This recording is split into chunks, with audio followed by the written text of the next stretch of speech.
Afternoon, everybody. Welcome to Solo ReacTalk. This afternoon, I'm going to be reacting to Star Wars vs. Warhammer 40K, Episode 46, The Light. Yes, on the A Fan With Too Much Time YouTube channel. If you guys want to check out my previous reaction to the other episodes and parts, remember that the reaction playlist card is going to be at the top right here.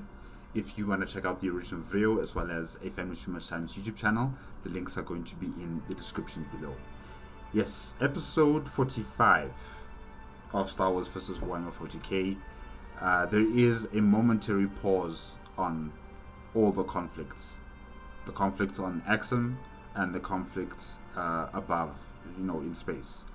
The meeting between the Imperium of Man and the Galactic Republic is about to begin. Saint Lazarus is ready. He has his team. Yeah, he has his team ready, or should I say retinue? Well, yeah, his retinue. Saint Lazarus has his retinue, and they have begun their walk towards the meeting place. And on the side of the Galactic Republic, Ashoka has not yet informed the leadership structure of the Galactic Republic, especially the Jedi, that the Imperium of Man forces are going to be given information about a potential ceasefire meeting. So, yeah, she still needs to talk to the Jedi, especially Mace Windu, about the situation. And I know for certain that Mace Windu is not going to be pleased, but if this meeting goes through, he will definitely be there, I think. And Rex, I don't know what's happening with Rex, but it seems that he is being influenced, a bit by chaos. So he might become a servant of Khorne, we don't know. It can happen during the meeting, it can happen, before the meeting starts, it can happen after the meeting. So I don't know what's going to happen. He might actually ruin this entire possible negotiation for peace. Yeah, we'll just have to wait and see. It'll be him or it'll be Mace Windu. Saint Lazarus is ready though. His retinue are prepared for any sort of eventuality, and they are prepared to fight and make sure that they take as many Jedi and clones with them if they should be betrayed. So yeah, everybody's ready. Everybody is prepared on the Imperium of Man side for this meeting. Now we just need to see how the Galactic Republic forces respond to this possible parley. Yeah. Alright, let's start with episode 46, The Light. 3, 2, 1, go.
What is it, like the light at the end of the tunnel?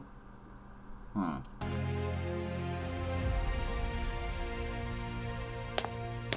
Ashoka walked in, the doors hissing and sliding open as she neared the command center.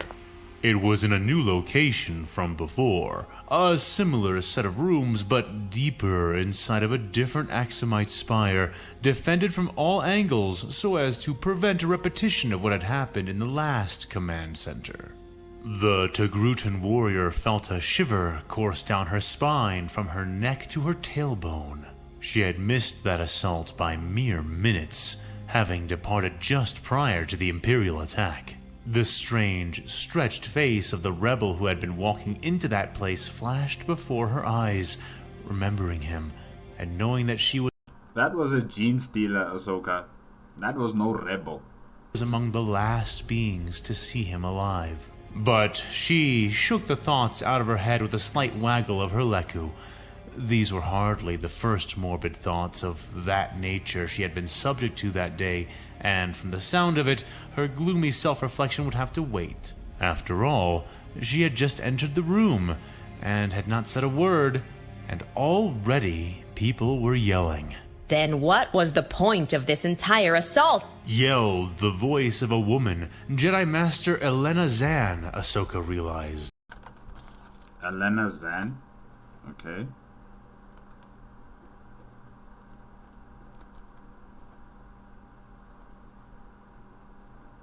Jedi Master. Not Knight. Okay. We have to cut our losses. The Imperials have proved to be too much trouble. We cannot continue to play this game by their rules. Snapped back the thunder of Master Mace Windu's response. Yeah, these AI voices are quite good. Very good. Ashoka turned a bend in the last short corridor and entered the space of the command room properly. Seeing them both standing near the center of the room, the Jedi, clones, and other command staff standing back and around them. So they all died for nothing. So we went with your plan to assault their temple for nothing?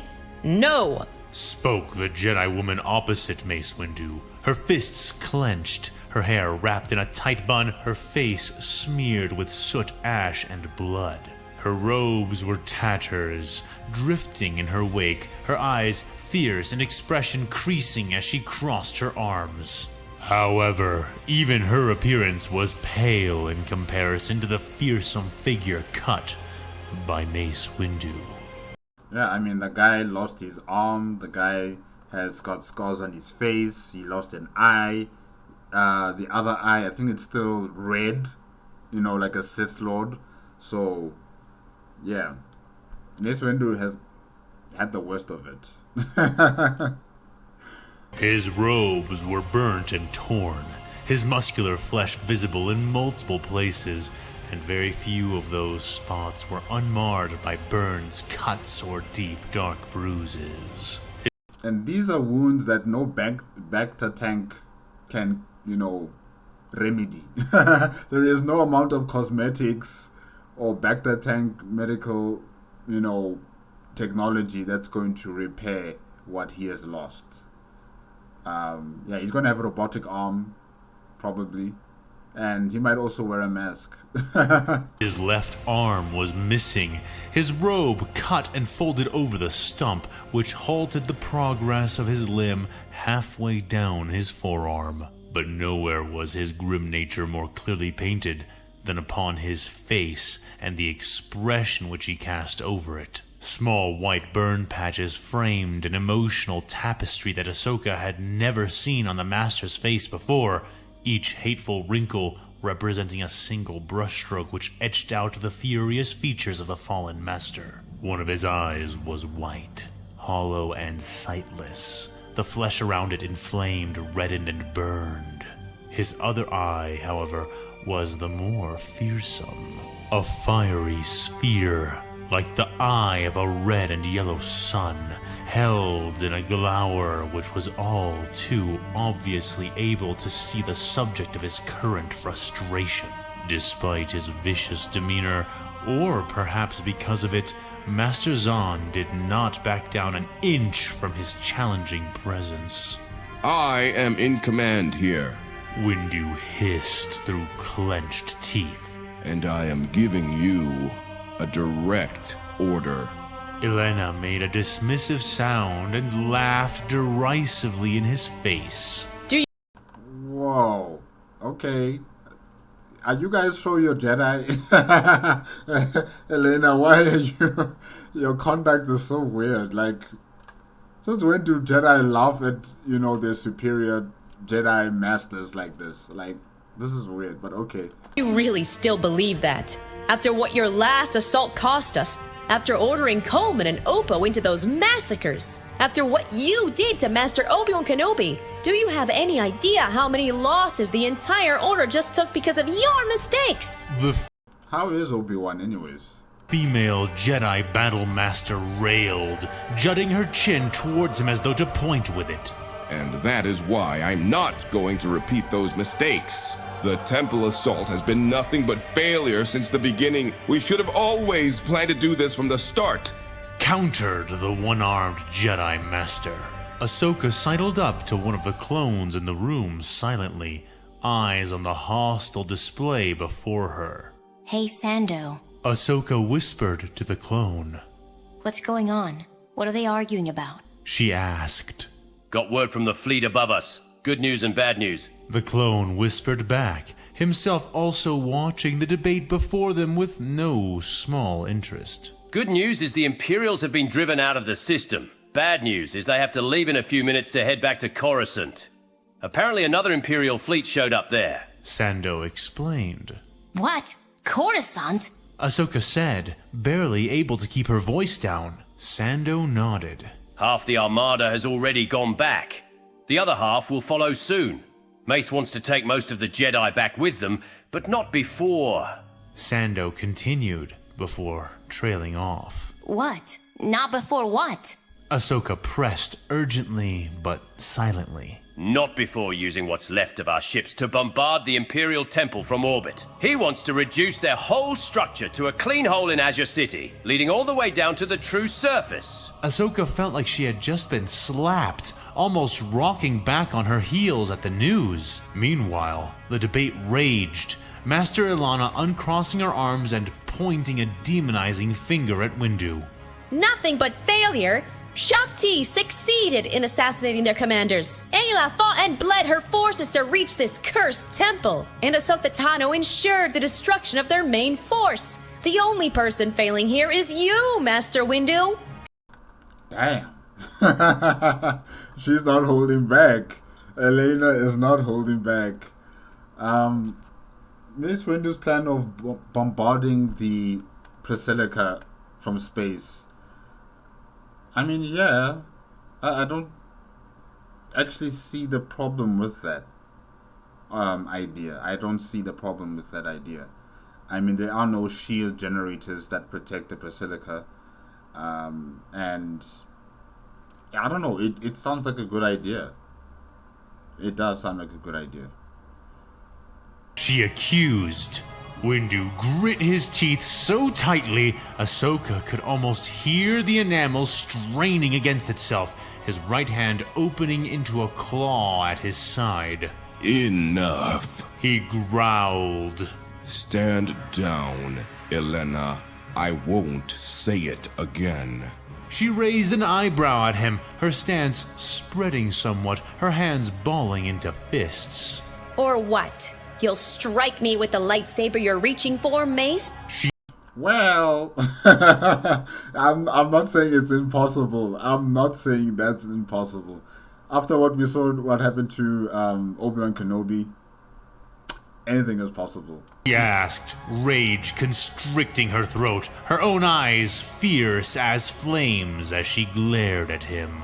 Do I need to remind you that you left it and your honor as a Jedi buried in the chest of an Imperial officer? Ilana continued, stepping towards Windu. Mace's face twitched, as though he had just realized what he was doing, but he was too far gone to backtrack now. The fingers on his remaining hand curled, forming a fist of his own in response to her words, and Ilana returned the gesture with a fierce, joyless grin, raising her own fists in response. Or should I remind you why they call me Iron Hand instead? Oh, damn. Why do they call you Iron Hand, lady? Oh, gosh. I want to see this. I want to see what's going to happen. Oh, my gosh. I appreciate Master Kenobi, but I will go down as easily as he did if you try it, Mace. the Battlemaster promised her superior, voice cold as forged steel left in the snow. Mace did not flinch. We are destroying the temple, he stated, reflecting her frigid tone back to her. In response, several clones and Jedi behind Mace stepped forward, handling but not raising their weapons, making clear where they sided. We are taking the temple, she retorted, a challenge obvious in every syllable. As with Mace, an even larger group of clones and Jedi approached from behind Ilana, mirroring the gesture of their counterparts. Guys, are you guys going to head for a civil war? Are you guys going to fight amongst each other? Clones and Jedi. Are you guys for real? Wow. In the Imperium of Man, there is so much unity. There is so much togetherness. You know, one purpose, one vision, one mission. They are unified under the banner of Saint Lazarus. They're not at each other's throats. They know the clear chain of command, and they respect it in totality. But you guys, I'm surprised. I'm shocked. I'm shocked. It just shows you how much the Imperium of Man has pushed the Galactic Republic forces. They've pushed them to the brink, and they've been left with scars, with pain and suffering, and their unity as the Jedi, their unity as clones, has also been ruptured. And it's just amazing. Really, it's just amazing. The Imperium of Man are united, while the Galactic Republic is divided. This is scary. Greater in number, but not by a huge amount. Ashoka felt a shrill cold filling her veins as she continued to bear witness to this internal collapse. During the dawning rays of Azure City's morning, the Jedi had stood united and together like rarely before. Now, they seemed moments from trading blows with one another. And, what was worse, Ashoka could not for the life of her think of how she could possibly talk either side down. As she puzzled her brain over what she could do to interfere before it was too late, another two figures walked past her and came to stand between the two contending Jedi, Masters Obi-Wan Kenobi and Jocasta Nu. Enough, said the elderly master, her eyes narrow as she stood in such a way that she could look back and forth between the two. Obi-Wan taking a position opposite her, himself able to only stare at one of them comfortably, thanks to the thick brace around his neck. Unsurprisingly, his pristine gray-blue eyes locked onto the half-fiery, half-blind spheres of Mace Windu. Master Windu, this has gone far enough, he said, voice stern, yet not unkind. Indeed. You two are showing precisely why the Imperials have been extracting such a cost from us. Jocasta added in his wake. But he's... began Master Ilana, but Jocasta forestalled her with a raised finger. We are not blind to the folly of what Master Windu is suggesting. But the way you are confronting him is not helping anyone. Neither he nor you come to a solution. The chief librarian of the Jedi Order counseled. Mace was the one to respond, not Ilana. Folly? He spat, incredulous. Well, they say it's folly, but I'm with you on this one, Mace Windu. It does sound like a good plan. I don't know what would be the potential problem with this plan. I can't see it. But maybe they can further explain why your plan is folly to them. The only folly was in not planning to do this from the start. How many Jedi are these Imperials worth? Windu almost roared, fist clenched. Not one. Said Jocasta, slowly turning to eye him. So it is unforgivable to do their work for them. Something you would be doing if you chose to fight Master Zyme. Something that Depa Billaba has already done in dealing a mortal blow to departed Master T'Pau. She finished. Mace's face filled with fury, and he took a daunting step in Jocasta's direction, soot stirring on the floor as the Force swirled around him in response to his intense emotions. But he came up short, as a blue blade of light ignited across his vision, level with his own eyes. Mace swept his single-seeing eye towards the man holding the saber, his heated fury meeting with Obi-Wan's cold determination. Man, Obi-Wan, you might actually decapitate Mace Windu. He said nothing, holding his saber out between Mace and Jocasta, his line in the sand drawn and burning. You have lost control, said Master Nu, her eyes just as cold as Obi-Wan's. You should return to Coruscant. Speak with Master Yoda, and give no more orders until then. She all but ordered. But there is a Imperium of Man fleet heading for Coruscant as we speak, so when will he get the chance to speak to Yoda? Mace's teeth clenched so hard, Ashoka was half sure they would shatter. The room trembled somewhat, hollow discs rattling on tabletops as Mace's functioning eye burned, and his face further creased. A drop of sweat slid down Obi-Wan's head, but his expression remained firm, his knees bending somewhat in preparation. Ashoka watched on, eyes bulging as time began to slow in sync with the adrenaline hitting her blood. Before she knew it, her saber was in her hand, the short bar of blue light rising slowly from the hilt. She was only a fraction of a second ahead of every other Jedi in the room, many of their eyes glowing like distant bonfires within their skulls. She held her breath, eyes swiveling in her skull as the clones began to sluggishly raise their guns to aim. Time crawling beneath the weight of the moment. Is this really going to happen? Really? Really?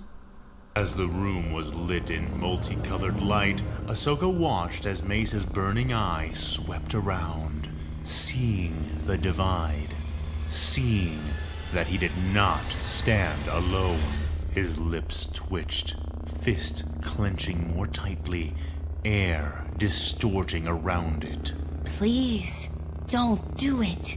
Ashoka prayed in her mind, heart hammering in her chest. Mace's eye widened, and the fire within it dimmed. He released his clenched fist, breathing in through his nose and closing his eyes, breathing heavily out through his mouth. As he did, a great deal of the tension seemed to leave him, and though he was still scowling when he opened his eyes, his seeing eye was no longer the hateful star it had been before. He gave Jocasta a curt nod past the lightsaber which stood between them, and turned, his tattered robes splaying in the air with the speed of the movement. With me, he growled, departing and heading towards the nearby Acclamator assault ships, nearly half the Jedi following shortly after. As they departed, both Ashoka and Obi-Wan gave identical, slow releases of breath. Where is Mace Windu going? Where is he going? Is he going to go back to Coruscant, or is he going to be heading out and creating his own little republic within a republic? I'm just wondering, where is he going? Sighing silently as they straightened and deactivated their sabers, the Jedi remained following suit.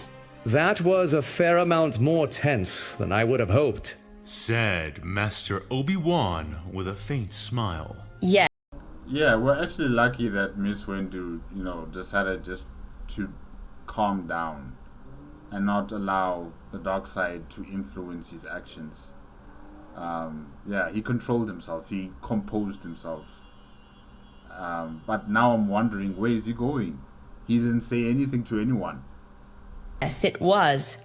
But just navigating that situation didn't solve our problem. Ilana groaned in his wake. I may not agree with his nonsense solution, but Master Windu was right about one thing.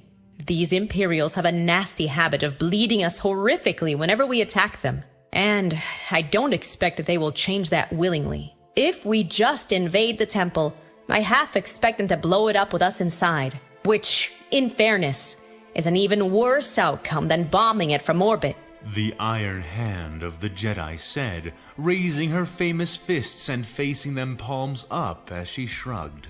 Then maybe we don't attack, said Obi-Wan. We have superiority over them in most ways. We can lock them down, siege them, starve them out. He offered. That only gives them time to try something desperate. We need to neutralize them more effectively before they can try another dangerous plan. Jocasta countered with a shake of her head. Ahem, Said a voice, turning the heads of the masters to face Ashoka as she made herself known. I think I may have just the alternative to try. She proposed, a sly smile cutting her features as Captain Rex entered the command base from behind her. And that is the negotiations. That's the alternative.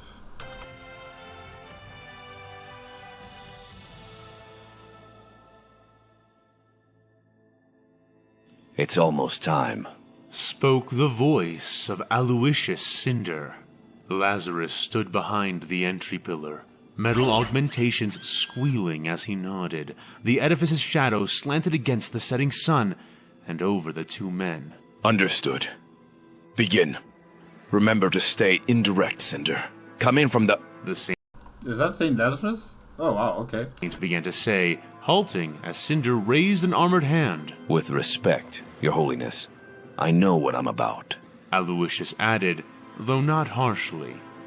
You are not alone in this. The man continued, his stern face hidden behind the glare of his fully encompassing helmet. The hard lines which formed Lazarus's wounded, scowling face softened somewhat, just enough for the former soldier to slide a tight grin over his teeth. Of course. He said, extending out his hand towards the scion. Go with he who lights the way, Intoned the saint. Whoa, is that Saint Gaxian's skull? Huh. Interesting. Cinder looked down at Lazarus's extended hand for a moment, red lensed eyes glowing in the darkness before looking back up at the saint. His expression was inscrutable as he reached out and grabbed Lazarus's forearm, returning the gesture. The Emperor protects, Said the Tempestor Prime, gripping Lazarus's flesh and blood arm tightly in his hand, and Lazarus doing the same. They split then without another word, turning away from each other simultaneously and heading in opposite directions. Like shadows, Cinder's command squad of scions seemed to materialize around him, emerging and falling into line as he swiftly and silently made his way towards the hidden Torok's transports. Stepping out from another one of the entry pillars, upon which she had been leaning, was Leandra, falling into a stride beside Lazarus as he moved past her. The Canoness. As she did, the canoness took up a banner which she held in her left hand. Tall and billowing, it depicted the symbol of her order, a veiled bride standing beside an empty throne upon a background of red. The bride was winged and held a sword before the throne, which was golden and raised. Above and below her, written in gold, were the words of Leandra's order. In her other hand, she held a flaming mace, a thing which looked almost more like a metal torch than a weapon. While she leaned the banner against her shoulder, she did no such thing with the blazing weapon she gripped in her right gauntlet. She held it away from Lazarus. intentionally walking so that the heat from it would not scald him as they strode towards the others. What was that? Leandra asked, tilting her head. That's Plan B. That is Plan B. Call it vengeance insurance. Lazarus. Okay, yeah, that too. Said, prompting a vicious smile to slowly grow over the battle sister's face. But the saint did not have much time to see it as he came to stand before the rest of his impromptu command squad. We are departing soon, he said, though halfway through the sentence he realized he should probably give Cinder a little more time to get ahead of them. Do you remember your roles in this? He asked them. Yes, Holiness, said Commissar Jane Leros. I am representing the Astra Militarum in this, she reported, standing straight-backed. She then seemed to pause before snapping a glare over at Farnes, who jumped and stumbled to salute. And I am acting as the Commissar Colonel's guard, and once we retrieve the prisoners, I will take command of their care and protection. Good, Farnes. The young man stated with a stiff salute that he held, even as the next person began to speak. I am representing the Adeptus Mechanicus interest at this meeting, reported Aurora's synthetic voice as she stood nearby, leaning on her axe as servo skulls orbited her in the air. I am her guard, 1313 stated simply, standing with his remaining arm stiff at his side, back straight, hand filled with the now familiar grip of his hot-shot las pistol. Obviously, I am the Inquisition, insofar as this ceasefire is concerned, said the deep rasp of Samael, a little muffled by the glow stick in his mouth. And I'm Hecate, cheerfully chirped his odd guardian. That's why this was time. No, that was so funny. The way her image just popped in like that. Oh my gosh. Waving her hand frantically at St. Lazarus as she did, something the Inquisitors seemed to ignore completely. Good. I don't believe the Republic will have the grounds to demand that any of you leave. Not with those roles and the rules as written in the message we received. Lazarus began to say, though. What's your role, Lazarus? Yes, you are Saint Lazarus. But are you gonna tell them that you are the leader of all of these forces? Huh. He paused when he noticed Farnes raise his hand stiffly. Yes, what is it, soldier? Oh, and at ease, Lazarus said, allowing Farnes to relax from his stiff posture somewhat, though he remained quite rigid as he felt Commissar Leros drilling holes into the side of his head with the raw pressure of her glaring eyes. What, role are you fulfilling, sir? Exactly. That's what I want to know too. You know, everybody else has their positioning and their roles, but we don't know what's yours exactly. In the meeting, I mean. Farnes asked and then clarified. What I mean to say is that, if you don't have a role... The guardsman continued. Then they may ask that I and Leandra leave. Lazarus concluded with a nod of his head, resting his flesh and blood hand on his chin. That is not a concern, assured Leandra, stepping forward then, hefting her standard and placing it down, but against the ground beside St. Lazarus and before the rest of the group. He is an imperial saint. By my banner and authority as canoness of this basilica, I hereby bestow the authority of the faith upon him, she declared to them, eyes meeting with Samael's, who, in turn, nodded subtly. She then faced Lazarus. Will you represent the ecclesiarchy, St. Lazarus? Will you speak for the Emperor's faith? She asked. Lazarus felt a sense of dizzy lightheadedness building up at the back of his skull, but he nodded nonetheless, reaching forward and grasping the banner. As is my duty, he managed to say past the whirl of intense, existential emotions the moment had poured into him. Leandra nodded her head and released the standard, allowing Lazarus to heft it with old practice onto his own shoulder. He firmed his expression, gathering his strength to bear this reasserted responsibility, and met his eyes to those of the canoness. She smiled in return, and he took no small amount of strength from that, turning to face the others once more. Gather whatever you need if you have not already. Then, we march.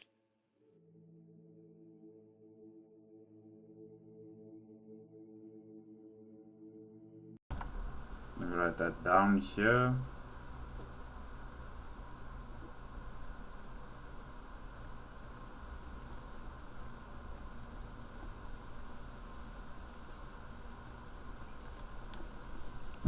Yeah, good luck, guys. Good luck with this meeting. Ashoka. Obi-Wan groaned, leaning over in his seated position and stiffly rubbing his eyes with 2 fingers, his neck confined in the brace he wore and forcing his chin up somewhat. I know. She muttered miserably. I know Anakin encouraged you to improvise, but this is... he said, placing the datapad with her terms down on the table before him. I know. She said again, crossing her arms. half the prisoners. You realize if this doesn't work, and it most likely won't, you are handing the few hundred remaining Imperials several thousands of new... The Jedi began to go on, leaning back, but being cut off by his second pupil. Look, I know! She blurted, fists clenched. But it needed to be this way. Ahsoka insisted, placing a hand down on the table. She's probably right, said Elena, chewing the bottom of her lip as she did. You agree with this? Obi-Wan Kenobi asked, gesturing at the datapad with raised eyebrows. I didn't... Elena, don't bite your lips too much, because that's what I did. I bit my top lip recently, and now I have these bumps on my lip here. I don't know if you guys can see it, but there's these like small little bumps there. Yeah, don't bite your lips, because this is what's going to happen. Yeah. Didn't say that. Elena snapped back. I mean that she's right about it being the only way to get them to come to the table. The Jedi Master explained to her skeptical contemporary. They'd need a large, guaranteed bribe to agree to something like this. The imps have been nothing if not uncompromising up until now. But frankly, we might as well give them all the prisoners. Let them worry about feeding and equipping them. The Iron Hand of the Jedi Order explained. No, we can't do that. Not if we seriously attempt to achieve anything, said Obi-Wan, wincing as he instinctively tried to shake his head. We need the rest of the prisoners to bargain with, he elaborated. Not only that, Ahsoka chimed in. But they wouldn't trust it. They expect us to betray them, I'm sure. This is enough for them to consider it, but not so much that they think it must be a trap. All of them, however, that would probably be too much to believe. The young warrior explained. And yet, answered an old, wizened voice. If they expect betrayal, they are likely to attempt it first. We leave ourselves terribly exposed by approaching them in this way and relying on them to keep their deal.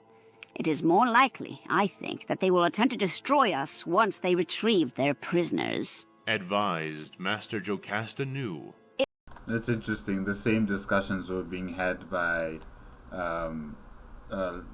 Leandra and the Saint. They were discussing very similar lines about a potential betrayal in these meetings, or they won't give us all of the prisoners or half of the prisoners.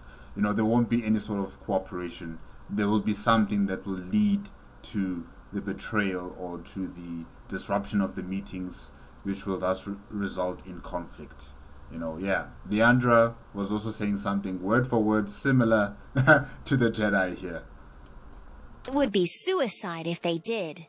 Ahsoka pointed out, but the older Jedi only nodded. Even so, said the chief librarian. Master Nu has a point, Elena said grimly, leaning over the table with one hand and gesturing towards the elder master with the other. The chances that they have some kind of counter-trap ready, or that they will simply try to attack and kill us, are too high to ignore. The combat master elaborated. But we can't show up outside of the bounds of the deal. They'll use it as an excuse to run away, or worse, start another fight. Ahsoka interjected, leaning forward, her hands on the table before her and between them. Calm down, Ahsoka, said Obi-Wan, rubbing his bearded chin as he considered the issue. You mentioned before that they are not liable to trust us if the deal is too good, right? The Master continued. Ahsoka nodded in response, biting her lip as she did. We may be able to use that then. Obi-Wan concluded. How? Asked Elena. We'll have Captain Cody stand by some distance from us with a regiment of forces, more than enough to bowl over what's left of the Imperials. Explained the Soresu Master. So this is your plan B. They'll meet up with the Tempestus Scions, I'm telling you. That just scare them off? Ahsoka asked, but Obi-Wan nodded. Despite the atrocity we have seen them inflict on others, these Imperials care about each other. At least some do. He explained, remembering in his mind the Inquisitor, his assassin, the female knight, and her maimed yet stalwart commander. They won't abandon the prisoners of war we have lightly. So if we place Cody and his forces a certain distance away, Obi-Wan said, letting the words hang in the air. Like, far enough away that the Imperials could feasibly run away from the meeting point and escape. Ahsoka continued the line of thought. Then it would be enough to show them that we are ready for treachery, but not enough to make them believe we have committed to it ourselves. Jocasta finished, nodding her head. It is a good plan. She affirmed a moment later. Almost a good plan. Elena added in, raising Obi-Wan's eyebrows in the process. They could always use the time they need to run away to suicidally attempt to kill us instead. Elena elaborated. Ahsoka frowned, but before she could speak, her master's former master interjected. You're not wrong, and we would be in a rather bad situation if that happened. But only if Cody's forces were the only ones waiting in the wings. Master Kenobi said. But they will only be the visible ones, Master Elena, not the only ones. He added. What do you have in mind? This is a recipe for disaster. The Tempestus Scions and the clones that are going to be at a further distance from the meeting area, they might trip on each other. They might cause an altercation. And that would result in a conflict. Yeah. But anyways, good luck to everybody. Mind? Asked Elena, a devious expression sliding over her face. Obi-Wan returned her smile. ARC Troopers. Was his answer. Alpha ARC Troopers. Alpha ARC Troopers. Okay.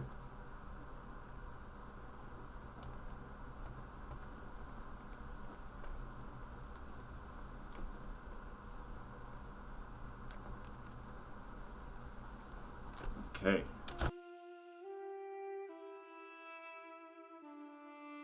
They had gathered some distance away from the meeting point with the Imperials, Ahsoka having advised that it was probably best to arrive at around the same time, and not early. Obi-Wan had seconded the recommendation, and now, here they were, waiting. Ahsoka had her eyes fixed on a datapad, streaming a video feed through it and watching it intently. On the screen before her was the smoking, war-torn streets of Azure City, avenues of bent and broken metal languishing silently under columns of smoke which drifted this way and that. When clear of those black pillars of ash, Ahsoka would have been able to see straight through, all the way to the walls of the Imperial Temple. Now, however, she would need to command the probe droid she was seeing through to deploy more than its baseline sight scopes to pierce this veil. Though, what she could see now would still be enough to warn her of their approach. Anything? Asked Rex, the clone standing near to her side, carefully checking and examining his new Imperial death laser. The weapon had a light blue and white coating of paint that someone had managed to get an astromech droid to apply hastily, giving it a Republic emblem on the stock of the weapon as well. Okay, alright, interesting. Rex acquiring Imperium of Man technology, weaponry technology. What, do you find it effective? More efficient? He seemed to be trying to figure out how to properly clean it, and was carefully disassembling the weapon while referencing a small Imperial handbook, tapping his helmet from time to time to reload the translation program he was using to read it. Not yet. Ashoka answered without looking away. Maybe it's a trap. He offered, and Ashoka frowned, still not moving her head. If it is, then we won't fall into it easily. She muttered, sliding her finger over the datapad and directing the probe droid to show her more of its 360-degree view. Maybe, but still, I wonder what the outcome will be if they really... Rex began to say before cutting himself off. Oh, Scrog. He cursed, visor orienting towards a target in the distance. What? Asked Ashoka, looking up and following the orientation of Rex's helmed head to the path of an approaching clone. The clone was notable right away for two distinct features: the blue markings on his helmet and armor, and his bulky, somewhat larger size, something that stuck out distinctively on a clone trooper. Ashoka quirked her eyebrow stripes and looked back towards Rex, unable to miss how similar the style of their armors were and how close their blue patterns seemed to match each other. Brother of yours? Ashoka asked, and Rex nodded, slowly. Older brother, way older. He added, seeming almost as tense as he would confronting an approaching enemy. Way older? How can he be way older? She asked, but Rex initially only shook his head. He's a prototype. He said after a moment, A prototype clone? straightening somewhat as it became clear that this clone was heading directly towards them, him in particular. Well, what's his name? Ashoka asked, putting the datapad down. His designation is A-17. Rex answered. A-17. But Anakin named him Alpha. He finished, presenting a crisp salute and making Ashoka blink in surprise. The clone said nothing as he strode up, getting almost right into Rex's face before he stopped. Rex did not budge or flinch. A tense moment passed where Ashoka felt she should say something, but had no idea what to say. At least you still remember how to salute, even if we are the same rank now. Oh, oh, that's good. That is so good. Yeah, no, that's amazing. I like that. Yeah, the AI voice, impeccable. It's very convincing. Clone rasped. Experience outranks everything. You helped teach me that, and I don't forget lessons, said Rex, only breaking his salute when Alpha returned the statement with a very slight nod, the chin of his helmet dipping only minutely. Still, I didn't think experience could buy you out of death. I thought you went missing, along with the body of Asajj Ventress, Rex added as he returned to his at-ease posture. I made it back a few months ago. Been walking around for weeks now, no thanks to Grievous and his 4 fracking lightsabers. Alpha explained. Exactly why I'm surprised you made it back at all. What happened to your shuttle? Asked Rex, to which the older clone sighed through his nose. Asajj Ventress happened. Turns out she was not as dead as the General thought. She woke up, hijacked the ship, and... He then shook his head. It's a long story, Rex. Alpha concluded. A long story that ends with you ending Ventress for good, right? Rex asked, but the clone shook his head. We came to an understanding. She isn't a SEP anymore, not a priority target. Besides, I had a few more pressing concerns, we all did. But like I said, it's a long story, and not one I'm authorized to tell right now, in any case. Rex nodded his head somberly then. Well, whatever the case may be, it's good to see you back and on our side, now maybe more than ever, Ahsoka's clone captain said. Alpha nodded, but before he could add anything to that statement, he was addressed by someone else, his attention pulled to them instead. Hi. Ashoka interjected, stepping such that Rex moved back so that she could stand before Alpha. She extended her hand, an unsure expression on her face as she scrutinized him. I'm Ashoka Tano, She went on. Anakin's former Padawan. I've heard a little about you. I understand that you used to work under my master's command before I joined his team. Again, the clone did not deign to answer right away, his helmet moving steadily as he scanned her up and down. Negative. He said a moment later, not taking her extended hand. Whoa, okay. I wasn't Anakin's soldier. I was his babysitter. Ha! Oh, gosh. General Kenobi was my commander, even if most of his commands were to follow his Padawan around and keep him alive. Alpha explained. I see the cycle is repeating again. He added, his tone almost sour as he looked between Ashoka and Rex. Ashoka withdrew her hand and crossed her arms. Well, you're a rude clone, Ashoka said in response. I'm also a correct one. Alpha added without missing a beat. This plan is suicidal, unwarranted, and just plain stupid. He said flatly. Ashoka raised a single white eyebrow, her expression conveying a stale, unimpressed appearance. Gee, thanks for that tactical insight, She retorted. If you want to thank me, then call this off, Was his quick response. And do what? Bomb them from orbit like Master Windu wanted to? The former Jedi asked, exasperation filtering into her voice. No, that's wasteful, and it fails our mission. He said to Ashoka's surprise. The mission was to capture the Basilica. We should assemble several teams of commandos and arcs, wait until nightfall, and breach the Basilica from the lower level. We'll prime some canisters with the blue shadow virus and— The blue shadow virus? Ashoka exclaimed. I've never heard of this blue shadow virus, so if I have, I've forgotten about it. Wow, okay. Cutting him off. We are in the middle of Axum. Even if a little bit leaks to the greater population, the civilian losses will be— She began to retort, only to be cut off herself. Manageable. We can Manageable. disperse vaccines onto the planet once we have confirmed that Basilica is secure and ours.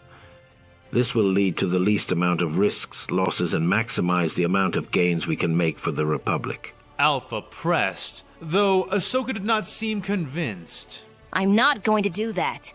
If this works, then maybe there won't need to be any more fighting at all, Ashoka said.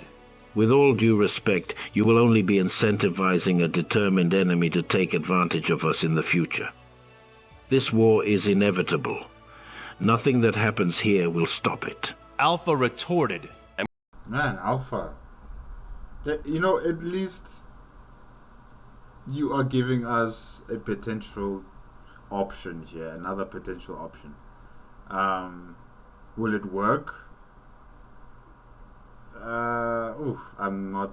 Well, I think so, yes. I think it will work, because the Imperium of Men don't have the technology to identify this new pathogen virus that's just popped up in their, in their Basilica. I don't think they'll have the time to comprehend or to think about, how to identify this pathogen. So, yeah, it could work. But like Ashoka has just stated, the civilian population might also suffer. With all due respect to you, sir, that is not your call to make. Rex interjected, getting his words in before Ashoka could begin to rail at him again. Alpha paused once more, but only for a brief moment before giving a nod. I know, he said, before then reaching for a pouch he had mounted on his pauldron and withdrawing something from it. I'm watching your back. You won't know from where, but I'll be seconds away or less. Alpha explained to the young commander, handing her a small transponder. Hide this on your person, somewhere you can easily press, and then, when trouble comes and you need someone to pull your saber out of the fire, use it.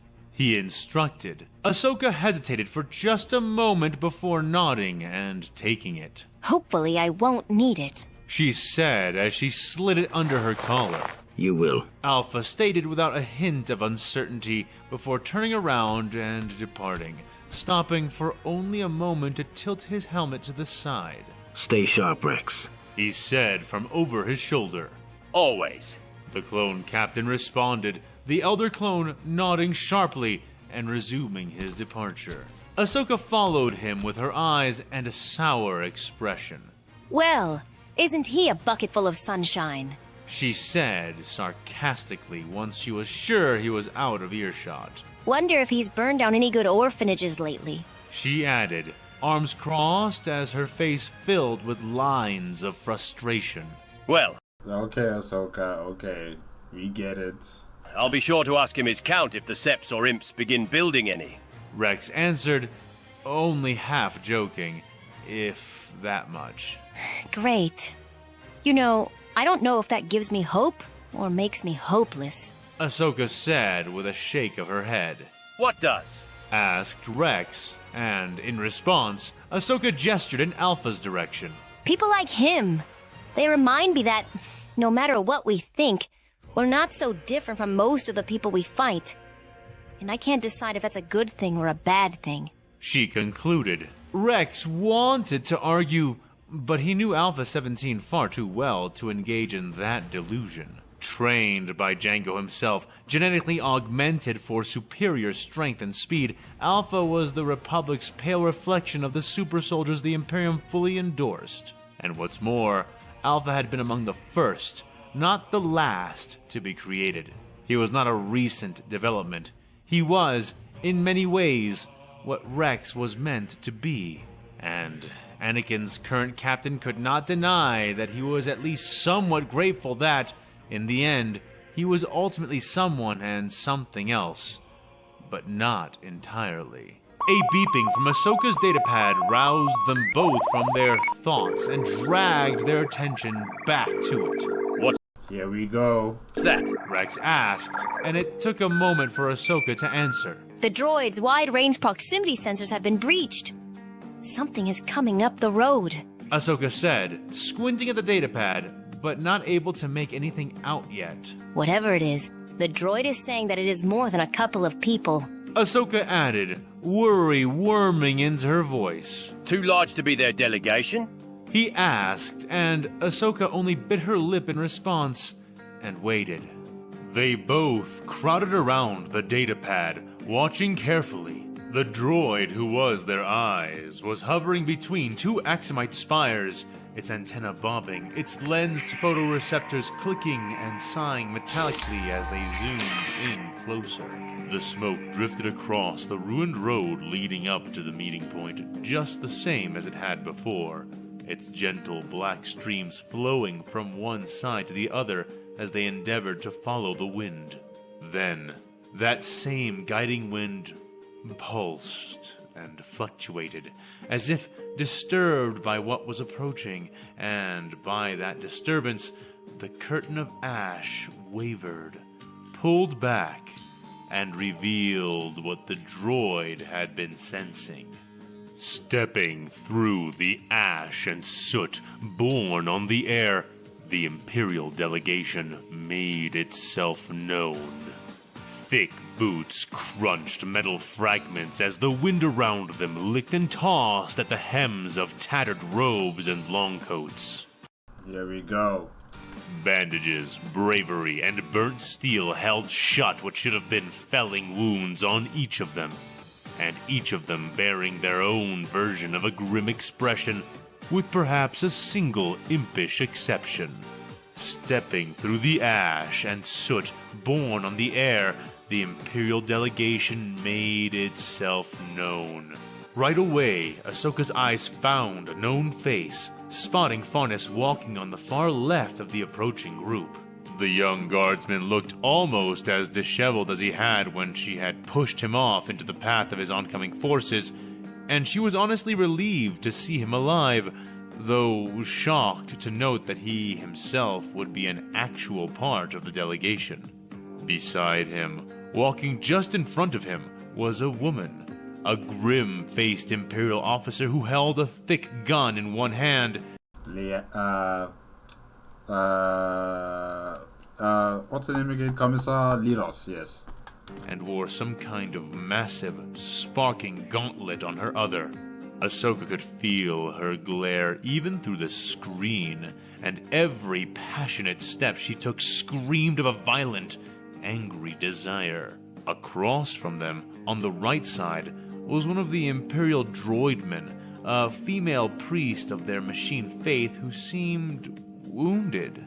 Not that any of them appeared in anything resembling pristine condition, but the priestess was missing her right arm, leaning on a large axe stave as she made her way across the battlefield for support. Above her head orbited a small flock of those fluttering skull droids the Imperials seemed so fond of, the same devices as Bofin was. Behind her was another young soldier, himself a sort of mirror of the priestess he followed, 1313, in that he too was missing an arm, hefting in his remaining right hand an Imperial laser pistol of some kind. He seemed calm, focused, almost as mechanical as the literal cyborg before him. He had thick bandages wrapped around one side of his face, covering one of his eyes in the process, and around his neck hung a broken, burnt chemical mask. Taking up the center back was what Ahsoka assumed to be a space marine, for she wore powered armor and stood taller within it than nearly everyone else in her delegation. In her left hand, she held some kind of long-snouted pistol, which made itself seem odder by the addition of tubes leading into its nozzle and a small tank in its hand grip. In her right hand, she held aloft some kind of fiery-headed mace-like weapon, holding it high like a torch she intended to use to light their way. Her every step was a declaration, her eyes a proclamation of determination. Before her, at the center of them, and walking in the front of their group, was a man who seemed to lead them, and yet was apart from most of them in a very notable way. Saint Lazarus. He seemed to be wearing scorched and torn sackcloth robes under armor that was not at all unlike what Farnes was wearing. The armor of a soldier, of a grunt. His right arm and left leg had been replaced at some point by cybernetics, his skeletal limb replacements among the most distinctive features about him, aside from what he wore on his face and what he carried in his hands.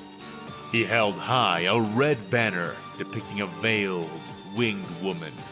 She stood before an empty throne, holding a sword and torch as if to protect it from any who may approach. Above and below were golden-stitched words in the Imperial language, making themselves difficult to read in the mild wind which tossed and billowed the banner. On his face was a mask, which, to Ahsoka, appeared to have been crafted from the actual skull of another human. Bingo. You got it right. The mask gave her pause, the sight of it sending shivers through her body, but more than that, she noticed how the center of its head seemed to glisten and shine oddly, as if composed of more than just bone. However, the sight that truly made her heart run cold was the sight of those standing just in behind and beside this strange leader of the delegation. Oh no. Ahsoka muttered. What? Who hasn't been noticed yet? Tawila and Hakate, yeah. Oh no. Rex asked, and she pointed at the two she had seen before, an enormous man and a small, blue-eyed woman who... When did Ahsoka see Inquisitor Tawila and Hakate? I can't remember when was that. Was it the time when Ahsoka Tano was trying to capture Bofin? I think it's around that time, yeah. Alright. Walked at his side, a skull mask hanging from her hip. The man wore scorched and torn green work fatigues under a long black overcoat which was equally damaged and burnt. dark pants and dark boots with something like a lightsaber hanging on his belt, though not in his hand. Instead, in his right hand, he held something that looked like a death stick, a tube of something that he was smoking, plumes of blue smoke following in his wake. In his left hand, he was holding some kind of symbol, a stylized red and gold eye, with a skull sitting in the center. I met that one before. I thought he was a rebel back then, but I guess he was a spy. The former Jedi explained. Ah, I see. Well, that shouldn't be too bad then. Rex said, but Ashoka shook her head. No, Rex, I kinda convinced him that I was collecting Imperial heads from the battlefield to... Yeah, I remember that. To eat. She admitted, feeling her face burn as she did and looking away. Oh, right. I think I remember this now. Rex said, laying his helmed face in his hand and shaking his head. Look, I thought he was a rebel. Ashoka blurted out. Yeah, well, now he's gonna think you're one of those human-eating aliens Farnus was screaming about back in the base. Rex groaned, and Ashoka crossed her arms, but could not exactly disagree. I'll just have to explain to them and hope that that's enough to keep the talks going. She sighed after a moment. Come on, we need to get moving. She said, striding forward toward the rest of the waiting camp around her. Right. Rex affirmed, trailing her wake as Ashoka began to walk alongside the long train of Imperial prisoners they had brought with them, and the clones who stood beside them, guarding them vigilantly. She paused at a portable Bacta-tank that they had wheeled out as part of the exchange, the woman within still comatose, her heartbeat faint, and slowly growing fainter. May the Force be with us all. She whispered softly to the unconscious form of Nerva Sharp, before walking past her and alerting Master Kenobi. It was time. Hold fast to your faith. Don't let it slip away. Break from these chains. Set free by amazing grace. Brother, won't you take a step? Hey, is this Warhammer 40K which fleet? Gothic fleet. The Gothic game. What was it called again? Hold on. Because I have the second iteration of the game, if I'm not mistaken. Let me just check. Just need to check the name of this game. But I think it is Battlefleet Gothic, if I'm not mistaken. Right? Yes.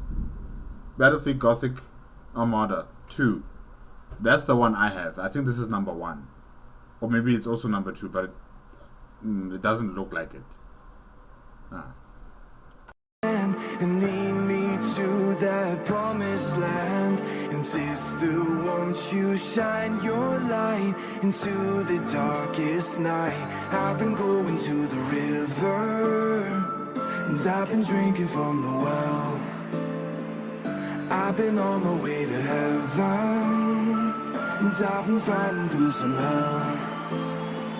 I've been looking for attention. I've been trying to make a change, asking for forgiveness, and learning how to pray through the pain. We're on the way.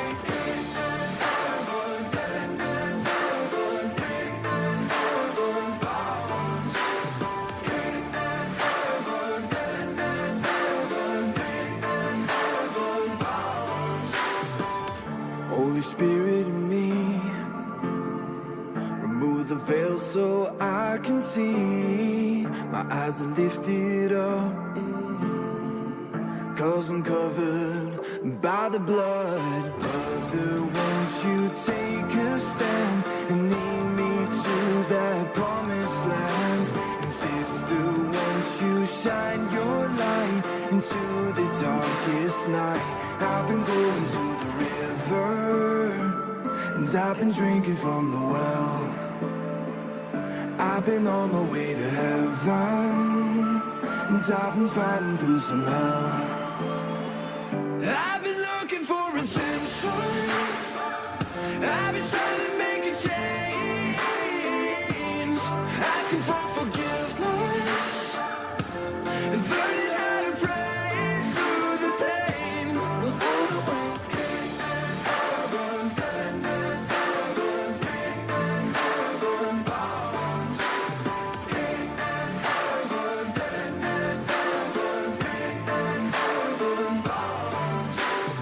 Tell me when you're ready for me, I'll come running to your glory. Take my heart and hold my hand and lead me to the promised land. Tell me when you're ready for me, I'll come running to your glory. Take my heart and hold my hand, lead me to the promised land.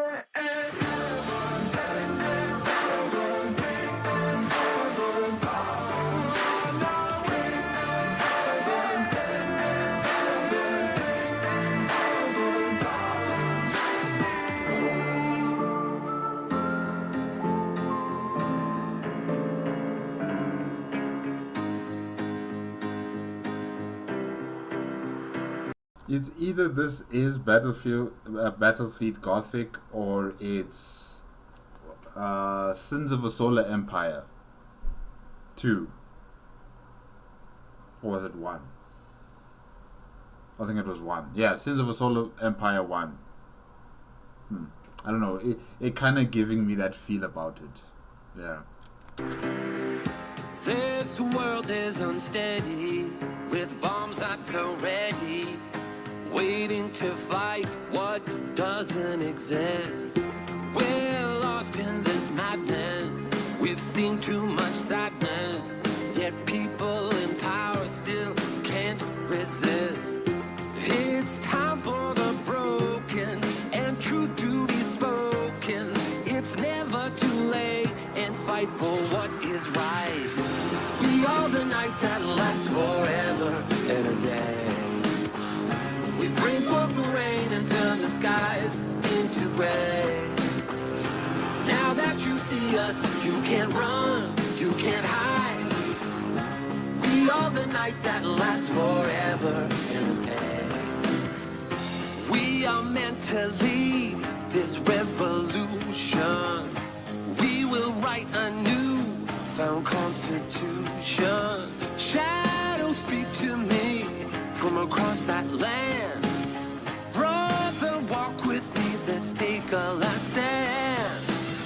Wait for me, I won't be much longer. Wait for me, I won't be much longer. We are the night that lasts forever and a day. We bring forth the rain and turn the skies into gray. Now that you see us, you can't run, you can't hide. We are the night that lasts forever and a day. I want to know you are with me. Whenever there's a storm at I'm sea, getting this song.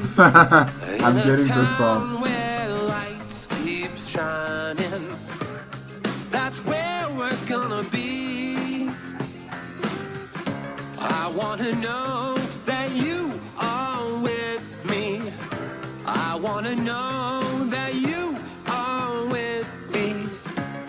'Cause I want to know, I want to know, I want to know, I want to know. We are the night that lasts forever and a day. We bring forth the rain and turn the skies into gray. Now that you see us, you can't run, you can't hide. We are the night that lasts forever and a day.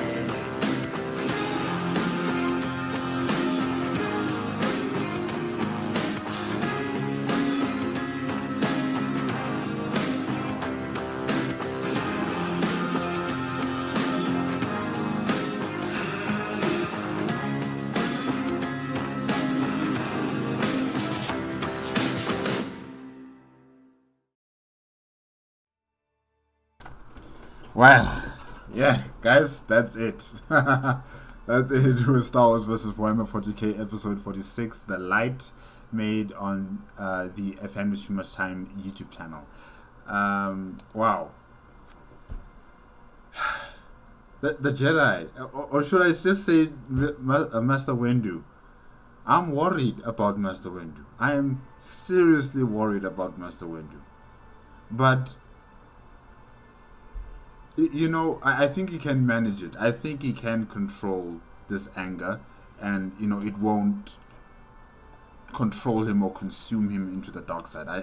I want to believe that he will be able to manage this situation, and he is returning to Coruscant, or he's just going to stay in orbit. I don't know what is he going to do, but I don't think he's going to go along with the plan of destroying the Basilica. Or he could maybe do it, you know, like he doesn't tell anything to anyone on the surface. He just heads up to space, he joins Admiral Tarkin, and they decide to blow up the Basilica themselves. Oh my gosh, it's going to be terrible. It's going to be terrible. It's going to be terrible. That means this negotiation will just be off the table almost immediately. And luckily, Saint Lazarus and his, support, or should I say his command squad, yeah, you know, they're with him. And Aloysius Cinder is also, you know, in close proximity to where he is, so they'll be safe. But everybody else who's still in the Basilica, they might not be safe. If what I'm thinking comes to pass, where Mace Windu doesn't say anything to anyone, he just heads straight up into space, he meets up with Admiral Tarkin, they decide to bombard the Basilica, it's over. It's over. I'm hoping, you know, it doesn't enter into that scenario, and, you know, there will be some sort of discussion between the two forces, and Mace Windu, I hope he's going back to Coruscant to help on the defense of Coruscant, since there's a fleet that's already attacking Coruscant. So yeah, I'm hoping that he is just going directly to Coruscant. But if he is staying, oh gosh. But yeah, it was quite a surprise to see, you know, the clones and Jedi, you know, putting themselves into two camps, and they were at each other's necks. They were about to fight each other, you know. Obi-Wan Kenobi was about to decapitate Master Windu's neck, you know, his head off his body. He was about to do that. And then we also had, what's her name again? Elena Zane, Jedi Master Iron Hands, aka Iron Hand. Yeah, like, this is scary. I don't think I've actually seen anything like this, where Jedi are arguing to the point where they actually want to draw their own weapons against each other. I don't think something like this has happened in many, many, many years in the Jedi Order. So yeah, this is unprecedented, and it's very worrisome, and I just wonder what lies in store for Master Windu, and for the Jedi that are following him, and the clones that are following him. Like I stated before, he might not return to Coruscant. He might go to another planet and decide that he's going to create an organization or a grouping of disgruntled clones and disgruntled Jedi that are trying to defend the Republic from itself and from the enemy without, which is the Imperium of Man. So yeah, he might become a third force, and he might muddy everything, complicate things. I don't know. We'll see. We'll have to wait and see what Master Windu's future plans. I like the fact that Ashoka Tano, you know, she made sure she would explain it in detail to Master Obi-Wan Kenobi, Master Jocasta, as well as Elena Zane, about, you know, this possible negotiation between the two factions. and they suspect that it might not go through. They might betray this parlay meeting, and I'm talking about the Imperium of Man. And like I stated before, this is something very similar to what Leandro said about them, that they might betray this meeting, they might attack, and they might try to destroy the leadership structure of the Imperium of Man on Axum. So both sides are, distrustful towards each other. They already have plan Bs set in motion. The Tempesta Scions are ready, and now the ARC troopers led by A17 Alpha are also ready for whatever happens. Wait, let me write down here. ARC troopers, okay. So yeah, both factions are ready for any eventuality, and it just needs one person to light that candle. And in episode 45, I suspected that it might be Rex or Mace Windu. Now in episode 46, I know for certain it's going to be Mace Windu. It's going to be Mace Windu. Somehow, some way, he's gonna do it. He's gonna do it. Yeah. Just have to wait and see. Alright guys, that's it. Remember, if you want to check out the original video as well as a Fan with Too Much Time's YouTube channel, the links are going to be in the description below. If you like my reaction, give it a like, comment, and subscribe to my channel. Click on the notification bell if you want to be up to date with my latest videos. And hopefully I'll see you guys next week. Yeah. Woo! Wow. Can't wait. I cannot wait.